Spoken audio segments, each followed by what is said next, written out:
Hey y'all, it's me, Ari Bell, and welcome to my YouTube channel. And if you are new, please subscribe, and don't forget you are awesome.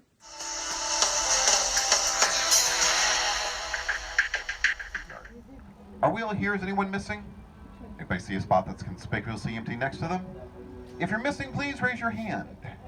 All right, get on the bus. There we go. All right, looks like we're all here. So, a little bit early. All right. So, let's talk about why it's haunted. As I said, it's built on top of an old abandoned graveyard. Now, the English, they've attacked that fort in 1702, 1740, and you want to know something about the English? They never once won when they attacked that fort. So what they end up doing is leaving hundreds of English bodies all around the outside of the fort. Now, the Spanish, they're not the same religion, or even in the same country, so they don't really care what happens to these bodies. They just want to make certain their people don't get sick.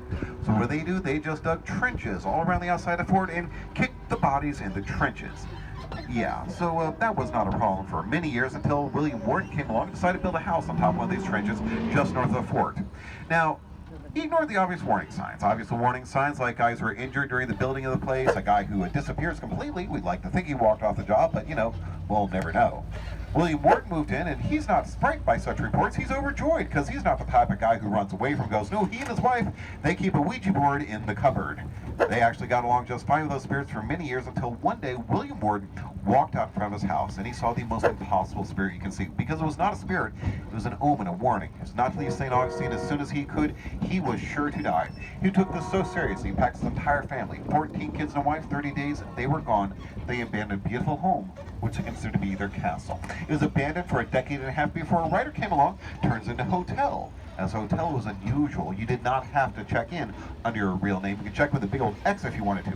Sometimes that's just fine. Sometimes two people check in and only one of them makes it out alive. That portrait I showed you, the ghost gallery, the one enjoying a glass of wine as the room burns down behind her? Yeah, right inside there. Of course, Robert Ripley, well, he eventually got his wish. This got turned into the very first Ripley's Museum. All had things he came into private contact with. That sounded wrong, but just contact with. Let's see. Clothes are made out of human bone. Drums are made out of human skin. A candle in here made from human fat, from a monk no less. Instruments of torture that saw, many years of use before they actually came in the collection, not replicas. But things like this in a building with this kind of history, you've got yourself a magnet for ghosts. So good luck up there. I'm not going any further, but you will be continuing on. Now, throughout the evening, I've been pointing out various unusual places for coffins and graves. I want to point out one more. Is this one we keep attached to the train right here? This one we keep especially for dead presidents. If you haven't enjoyed your tour, I promise that Tim and I will give those dead presidents a proper burial all over St. Augustine. Now, if you want to take it easy on your pocketbook, you can also go on TripAdvisor, give us 5 stars. That's the same thing as putting $5 in Tim and I's pocket. Of course, when you have a haunted house, the last thing you should do is split up. So that'll be the first thing we do. Take this first coach, walk you right over the main entrance, and Jim will take the second coach, walk you over to the back. First coach, please rise. Like really going on. Don't forget you're awesome as always, and I'll see y'all in my next video. Bye y'all.